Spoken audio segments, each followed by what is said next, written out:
Dear student, आज हम आपके सामने जो है इंटेलिजेंस इंटेलिजेंस का चैप्टर लेकर आए हैं कि बुद्धि क्या है।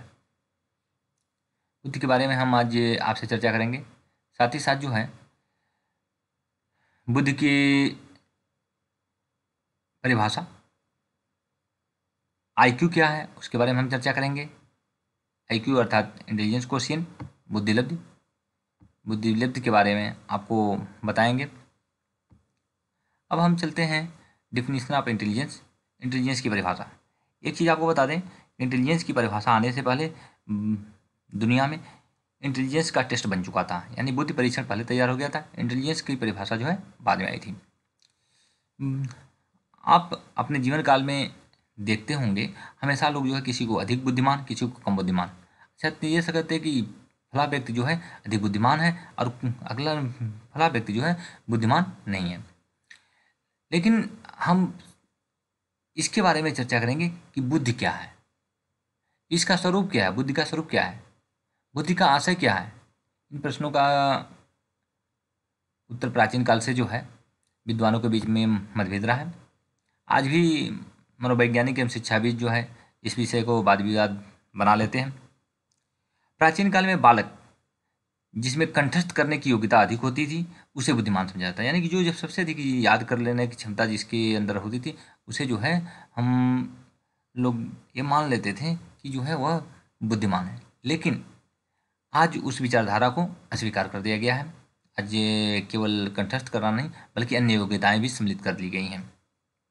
बौद्धिक योग्यता के कारण व्यक्ति में लिखने, बोलने, समझने, चिंतन करने की योग्यता पाई जाती है।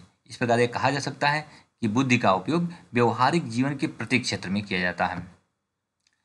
बुद्धि के संबंध में लोग स्वीकार करते हैं कि जिसके पास बुद्धि है वह शक्तिशाली है, यानी कि जिसके पास बुद्धि जितनी अधिक है उतना अधिक शक्तिशाली है। बुद्धि शब्द की उत्पत्ति जो है इंटेलिजेंटिया शब्द से हुआ। इसका प्रयोग जो है सिसरो ने 106 बीसी, यानी कि यह जो रोम के एक शासक थे उनके द्वारा जो है किया गया था। ऐसा माना जाए कि इंटेलिजेंटिया शब्द से हुआ है। लेकिन स्पीयरमैन 1927 का कहना है कि इंटेलिजेंट शब्द का प्रयोग 15वीं शताब्दी में किया गया था। सीरियल बर्ड का कहना है कि मनोविज्ञान में इंटेलिजेंस शब्द का प्रयोग सर्वप्रथम जो है हर्बर्ट स्पेंसर ने किया। हर्बर्ट स्पेंसर का विचार था बुद्धि के द्वारा ही व्यक्ति अपने वातावरण में अपने आप को समायोजित करने में समर्थ होता है। ये हर्बर्ट स्पेंसर ने कहा था। अब हम चलते हैं, इंटेलिजेंस की एक परिभाषा आई 1923 में जो बोरिंग महोदय की थी। Intelligence is what the intelligence test measure. ये इंटेलिजेंस की पहली परिभाषा मानी जाती है, लेकिन ये परिभाषा जो है इंटेलिजेंस को जो है परिभाषित नहीं कर पाती है, बुद्धि को अच्छी तरीके से परिभाषित नहीं कर पाती है। लेकिन पहली परिभाषा एक मानी जाती है। बोरिंग ने कहा कि बुद्धि वह है जो बुद्धि परीक्षण मापता है, यानी जो बुद्धि परीक्षण मापता है यानी मेजर करता है वही जो है बुद्धि है। बुद्धि की सर्वमान्य परिभाषा से पहले यह जान लेना आवश्यक है कि बुद्धिमत्तापूर्ण व्यवहार के कौन कौन सी विशेषता होती है। अब उन विशेषताओं के बारे में मैं आपको बताता हूँ, जैसे सतर्कता, विजिलेंस, धारणा, रिटेंशन, विचार, थॉट, प्रतीक, सिंबल, स्वयं की आलोचना की क्षमता, एबिलिटी टू सेल्फ क्रिटिसिज्म, आत्मविश्वास, सेल्फ कॉन्फिडेंस एवं प्रेरणा, मोटिवेशन। ये सब जो है उसकी विशेष बुद्धिमत्तापूर्ण व्यवहार की विशेषताएं हैं। और भी सारे विशेषताएं हैं, उनको आगे भी चर्चा हम लोग करते रहेंगे। अब हम बताते हैं आपको फ्रीमैन ने बुद्धि के क्षेत्र में महत्वपूर्ण कार्य किया। उन्होंने जो परिभाषाएं बताई गई, जिन मनोवैज्ञानिकों ने परिभाषाएं दी, उन परिभाषाओं को 4 वर्गों में विभाजित किया। अब प्रथम वर्ग में उन परिभाषाओं को रखा जिन मनोवैज्ञानिकों ने बताया कि समायोजन की क्षमता में सहयोग देने की शक्ति को बुद्धि माना। जिन्होंने जो है समायोजन की यानी एबिलिटी टू एडजस्टमेंट को माना, उनको जो है उन्होंने एक वर्ग में रखा। दूसरे वर्ग में उन परिभाषाओं को रखा जो बुद्धि को सीखने की क्षमता मानते थे। तीसरे वर्ग में उन परिभाषाओं को रखा जो बुद्धि को अमूर्त चिंतन यानी एब्स्ट्रैक्ट थिंकिंग की शक्ति मानते थे। और चौथे वर्ग में इन सारी सभी परिभाषाओं को समन्वित रूप को उन्होंने रखा। अब हम देखेंगे कि एक परिभाषा गाल्टन की है, intelligence is the power of discrimination and selection, अर्थात बुद्धि को विभेद एवं चयन करने की शक्ति। यह जो है गाल्टन ने माना है। अब अगली परिभाषा जो स्टार्ट की है, उन्होंने कहा कि intelligence is regarded as the power of attention, अर्थात जो है बुद्धि को अवधान की शक्ति के रूप में व्यक्त किया है स्टार्ट ने। अगली परिभाषा एबिंगास की है। एबिंगास उस तरह से स्मृति में बहुत अधिक काम किया है एबिंगास ने, लेकिन एबिंगास की परिभाषा हमारे पास मिल गई, हमने आपके सामने रखा है। Intelligence is the power of combining parts, अर्थात बुद्धि को विभिन्न भागों के मिलाने की शक्ति के रूप में स्वीकार किया है एबिंगास ने। बकिंघम की परिभाषा है intelligence is the ability to learn, अर्थात जो है बुद्धि सीखने की योग्यता है। Intelligence is the ability to adjust and on self to now problem and new situation of life. ये विलियम स्टर्न की परिभाषा थी। विलियम स्टर्न ने कहा कि नवीन परिस्थितियों में समायोजन करने की योग्यता को बुद्धि माना। अब देखिए ये जितनी परिभाषाएं आ रही हैं सब में एक एक विशेषताएं या एक एक की योग्यता का ही वर्णन है। जैसे यहाँ जो है टर्मन की परिभाषा है intelligence is the ability to carry out abstract thinking, अर्थात जो है अमूर्त वस्तुओं के संबंध में विचारने की योग्यता को बुद्धि कहा है। अब एक परिभाषा आ रही है बीने की। बीने जो है अब तक जो है जिन परिभाषाओं को मैंने चर्चा किया वो जो है किसी एक विशेषता एक योग्यता को बता रही थी। अब जो है बीने जो है एक से अधिक योग्यता को बता रहे हैं। वह उन्होंने बताया कि बुद्धि तर्क निर्णय एवं आत्म आलोचना की योग्यता है, अर्थात intelligence is the ability and capacity to reason well to जज well and to be self critical. ये बीनेट की परिभाषा है, नोट कर लें आप लोग। ये परिभाषा सबसे महत्वपूर्ण है। हमेशा पीसीएस आईएएस चाहे टीईटी इन एग्जामों में जो है ये परिभाषा हमेशा पूछी जाती है और बार बार पूछी जाती है। और इसी परिभाषा ये बहुत महत्वपूर्ण परिभाषा है। इस परिभाषा को जब भी बुद्धि की परिभाषा पूछी जाए तो आप इसी परिभाषा को बताइए। बेकलर की परिभाषा है जो 1939 में आई थी, 1939 में आई थी। Intelligence is the aggregate or global capacity of the individual to act purposefully, to think rationally and to deal effectively with his environment, अर्थात बुद्धि वह समुच्चय या सार्वजनिक क्षमता है जिसके सहारे व्यक्ति उद्देश्यपूर्ण क्रिया करता है, विवेकशील चिंतन करता है तथा पर्यावरण के साथ प्रभावकारी ढंग से समायोजन स्थापित करता है। उसे इन्होंने बुद्धि माना है। अब जो है इसका विश्लेषण हम आगे करेंगे, बताएंगे कि जिसमें इन्होंने कहा कि बुद्धि व्यक्ति जो है वह है जो जिसके सहारे व्यक्ति उद्देश्यपूर्ण क्रिया करता है, यानी जो पर्पज जिसमें सम्मिलित होता है उसे, जो विवेकशील होता है यानी ऐसा चिंतन जिसमें विवेकशीलता शामिल होती है, और पर्यावरण के साथ जो है एक पर्यावरण से दूसरे पर्यावरण की स्थिति में व्यक्ति जो है एक वातावरण से दूसरे वातावरण में अपने आप को अच्छी तरीके से समायोजित कर लेता है, उसे ही या स्थापित कर लेता है, उसे ही इन्होंने बुद्धि माना है। अब जो है एक परिभाषा आई है स्टूडार्ड की। Intelligence is the ability to understand problems that are characterized by difficulty, complexity, abstractness, economy, adaptation to a goal, social value and the emergence of original under such condition that demand a concentration of energy and resistance to emotional force, अर्थात जो है स्टूडार्ड ने ये बताया कि कठिनता, जटिलता, अमूर्तता, मितव्ययिता, किसी लक्ष्य के प्रति अनुकूलशीलता, सामाजिक मूल्य तथा परिस्थितियों में मौलिक तत्वों को उभरने के लिए शक्ति की एकाग्रता तथा सांवेगिक कार्यों के प्रति प्रतिरोध की योग्यता को उन्होंने बुद्धि कहा है। अब हम इन परिभाषाओं का जो है एनालिसिस करते हैं, विश्लेषण करते हैं। उनमें से कुछ चीज़ें छटके आएंगी, वह महत्वपूर्ण चीज़ें हैं, इनको नोट कर लें आप। बुद्धि विभिन्न क्षमताओं का संपूर्ण योग होता है, अर्थात इसमें कई प्रकार की क्षमताएं सम्मिलित होती है। एक क्षमता नहीं बल्कि कई क्षमताओं का योग ही को ही बुद्धि कहते हैं। किसी समस्या के समाधान में व्यक्ति सूझ का सहारा यानी इनसाइट का सहारा लेता है। किसी समस्या के समाधान में पूर्व अनुभूति का लाभ इसी बुद्धि के कारण जो है यानी बुद्धि के कारण जो है व्यक्ति उठा पाता है। बुद्धि के सहारे व्यक्ति उद्देश्यपूर्ण क्रिया करता है, अर्थात जो व्यक्ति जितना ही अधिक उद्देश्यपूर्ण एवं सार्थक क्रिया करता है वो उतना ही अधिक बुद्धिमान समझा जाता है। बुद्धि व्यक्ति को वातावरण के साथ प्रभावकारी ढंग से समायोजन करने में मदद करता है, अर्थात अधिक बुद्धि वाला व्यक्ति अपने आप को किसी भी वातावरण में अधिक ढंग से जो है ठीक ढंग से समायोजित कर लेता है। बुद्धि के कारण व्यक्ति में विवेकशील, अमूर्त तथा अमूर्त चिंतन करने में मदद मिलता है, अर्थात जो व्यक्ति बुद्धिमान होता है उसके सोचने तथा चिंतन करने का तरीका विवेकपूर्ण अर्थात रेशनल होता है, तर्कपूर्ण लॉजिकल होता है, रेशनलाइजेशन युक्तिसंगत होता है। ऐसे व्यक्तियों में अमूर्त चिंतन की क्षमता भी अधिक होती है।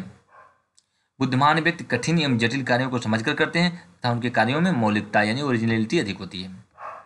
अब हम जो है इंटेलिजेंस कोशिएंट के बारे में चर्चा करेंगे। आईक्यू क्या है?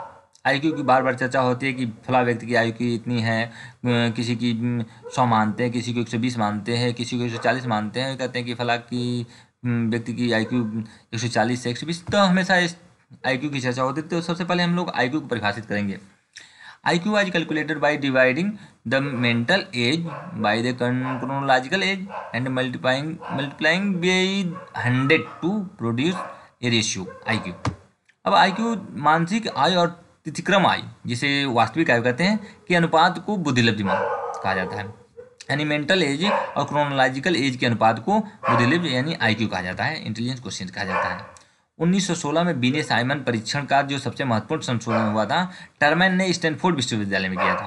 तो इस स्टैनफोर्ड विश्वविद्यालय में करने के कारण जो है इसे जो है स्टैनफोर्ड परीक्षण के नाम से भी जाना जाता है। और उसी समय जो है IQ को जो है इस परीक्षण में सम्मिलित किया गया था, क्योंकि उसके पहले जो है IQ को जो संशोधन, जो IQ के संप्रत्यय का जन्म हुआ था, उससे बुद्धि के मापने, इससे पहले जो बुद्धि के मापने में मानसिक आयु की जगह जो है बुद्धिलब्धि का प्रयोग होने लगा। इसके पहले मानसिक आयु मेंटल एज यूज प्रयोग होता था, और 1916 से जो है IQ प्रयोग होने लगा। बुद्धिलब्धि के बारे में विलियम स्टर्न ने 1912 में इस सुझाव दे दिया था, यानी कि 1916 में IQ शब्द को सम्मिलित किया गया था, उससे पहले 1912 में विलियम स्टर्न ने इसका सुझाव दे दिया था। तिथिक्रम आयु यानी क्रोनोलॉजिकल एज को शारीरिक आयु या वास्तविक आयु भी कहा जाता है। नोट कर लें, दोनों के शब्द है अलग अलग है, ये सब समानार्थी शब्द हैं, इनको नोट कर लें जिससे आपको याद करने में आसानी होती है। अब जो है हम इसका फार्मूला देखेंगे कि IQ का फार्मूला क्या है। IQ की फार्मूला जो है बुद्धिलब्धि बराबर मानसिक आयु बटा तिथिक्रम आयु या शारीरिक आयु या वास्तविक आयु गुणे 100। IQ बराबर MA/CA इंटू 100। सबसे सिंपल है, इसे याद कर लें, MA/CA इंटू 100। अब जो है मेंटल एज क्या होता है उसके बारे में आपको बताते हैं कि मानसिक आयु क्या होती है। बुद्धि के क्षेत्र में मानसिक आयु का विचार सर्वप्रथम अल्फ्रेड बीने महोदय ने प्रस्तुत किया, जब 1905 में पहला बुद्धि परीक्षण बनाया गया। बुद्धि परीक्षण के क्षेत्र में सबसे पहला बुद्धि परीक्षण बीने और साइमन ने 1905 में बनाया था। उस परीक्षण में जो है मानसिक आयु का विचार सर्वप्रथम आया, मेंटल एज का। बुद्धि मापने के लिए सबसे पहला वैज्ञानिक बुद्धि परीक्षण बीने साइमन का 1905 में विकसित किया गया। इस परीक्षण के आधार पर एक नए संप्रदाय की उत्पत्ति हुई, जिसे मानसिक आयु कहते हैं। मानसिक आयु से तात्पर्य बालक की उस मानसिक योग्यता से है जिसे आयु स्तर की समस्या का निदान करने में वो सक्षम होता है। अर्थात समझ लें, जैसे एक बालक जिसकी आयु 10 वर्ष है और यदि 12 वर्ष की आयु की स्तर की समस्या का निदान कर लेता है, तो माना जाता है कि उसका मानसिक आयु 12 वर्ष का है। भले वो 10 वर्ष का है, लेकिन उसका माना जाएगा कि 12 वर्ष का, उसकी मानसिक आयु 12 वर्ष है। अब हम लोग जो है क्रोनोलॉजिकल एज के बारे में चर्चा करेंगे कि वास्तविक आयु क्या होता है या तिथिक्रम आयु चाहे तैथिक आयु क्या होता है। वास्तविक आयु से तात्पर्य जन्म से लेकर आज तक के समय से होता है। जैसे मान लीजिए किसी व्यक्ति को पैदा हुए 18 वर्ष से 6 महीने 10 दिन हुआ, तो उसकी वास्तविक आयु 18 वर्ष 6 महीने 10 दिन हुआ। मानसिक आयु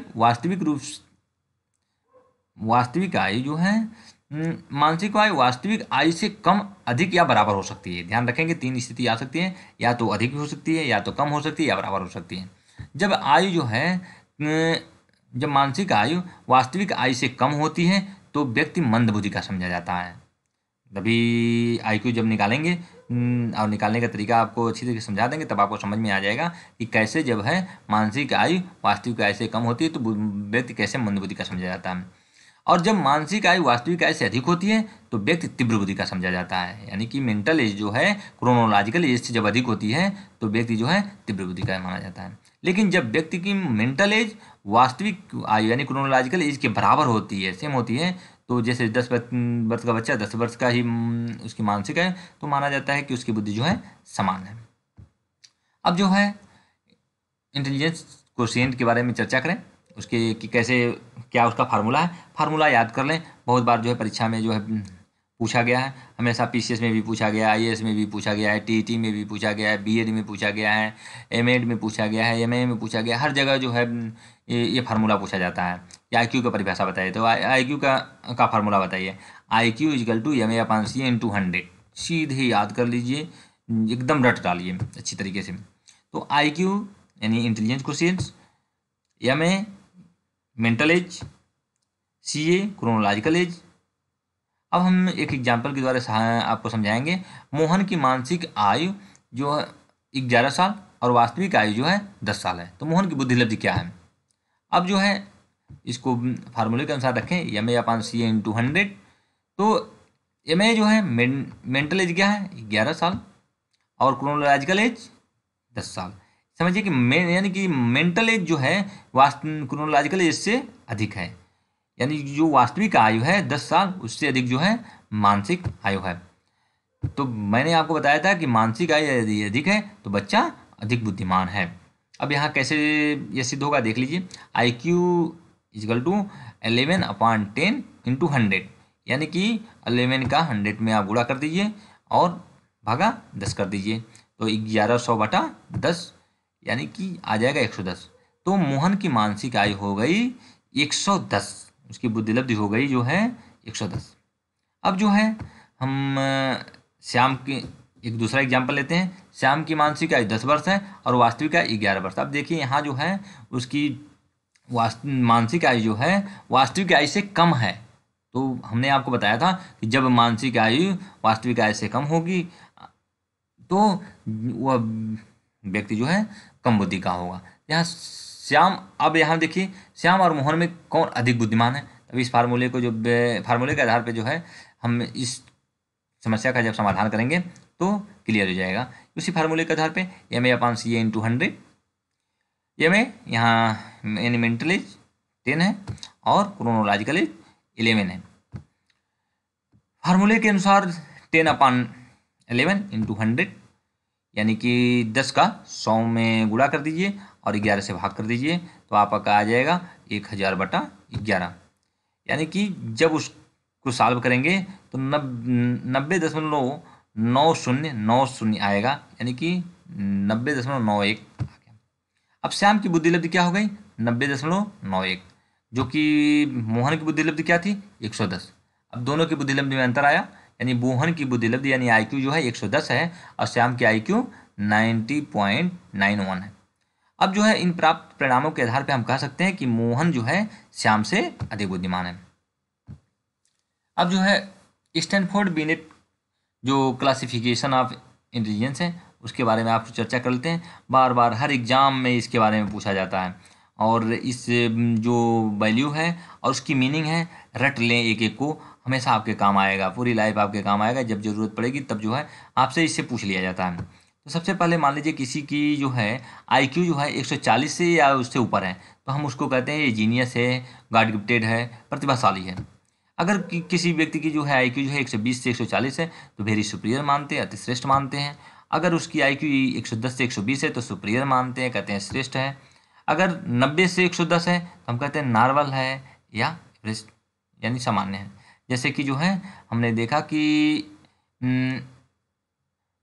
मोहन की आईक्यू जो है 110 आई थी, तो 110 जो है नॉर्मल यानी एवरेज से ऊपर आया था, श्रेष्ठ में पहुंच रहा था वो जो है। अब जो है दूसरे स्तर पे देखेंगे, यानी कि मोहन की आई थी 110 और श्याम की आई थी 90। ये जो है नॉर्मल में पहुंच रहे थे और नॉर्मल में शुरुआत कर रहे थे। आज जो मोहन जो है 110 से ऊपर यानी कि 110 पहुंच गए थे, यानी कि वह सुप्रियर श्रेष्ठ में पहुंच गए थे, यानी कि वहाँ जो है मोहन की बुद्धि लब्धि अधिक थी। अब 80 से 90 जिनकी बुद्धि लब्धि IQ होती है वह ड्यूल या मंद बुद्धि होते हैं। उसी तरह से फीबल माइंडेड जिनकी 70 से 80 होती है उनको जो है सीमांत मंद बुद्धि कहते हैं, और जिनका 50 से 70 होता है उनको मौरन या मूर्ख कहते हैं, और जिनका 20 से 50 होता है उनको इम्बेसिल या हीन बुद्धि कहते हैं, और जिनकी बुद्धि लब्धि जो है 20 से बिलो होती है यानी कम होती है उसे इडियट कहा जाता है। तो ध्यान रख लें, इनकी अच्छी तरीके से इसकी मीनिंग जो है आप याद कर लें, ये बार बार क्वेश्चन पूछे जाते हैं। आप लोगों ने इस वीडियो को देखा, बहुत बहुत धन्यवाद। आगे आपके लोगों के लिए एक नया वीडियो लेकर आते हैं।